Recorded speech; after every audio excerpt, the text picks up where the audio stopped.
Hello. As you can see from what I'm wearing, today is Science Day at Next Laugh. And in a prior Next Laugh, I was talking about science, and that one hand often didn't know what the other one was doing, but really, science, successful science, is getting it together.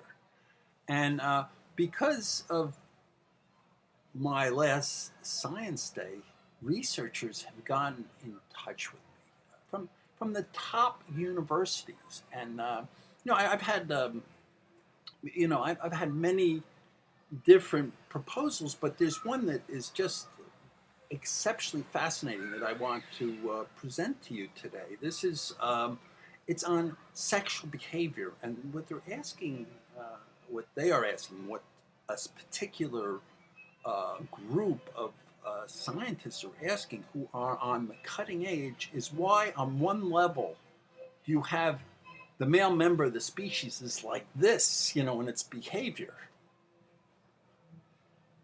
while at the other end, the same similar member of the species, it's like this, no movement. And it's this problem that we shall be dealing with, that I will try to take some very complicated matter and make it and simplify it and make it comprehensible to you, the public. In this project, we have two teams, and I'm not sure how they figured out who would be studying which area. Perhaps they flipped the coin. I'd hate to think that was the case, but they will be studying two areas of our anatomy. First of all, the brain,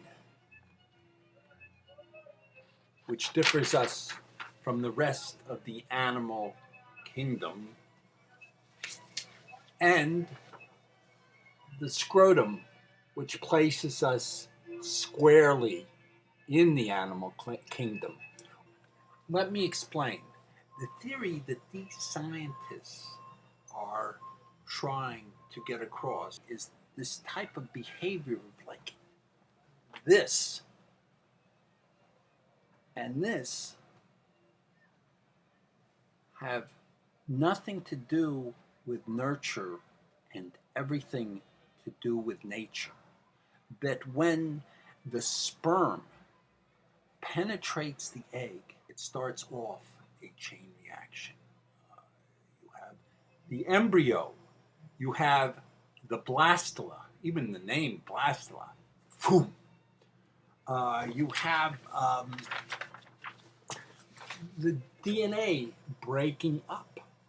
You have chromosomes. Here's the chromosomes, and oh my God, it's backwards. But does it make any difference if it's backwards, forwards, sideways, etc.?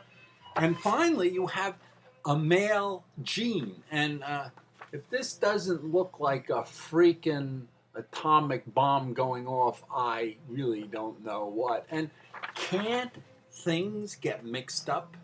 Can't you have part of one organ ending up or developing in another organ?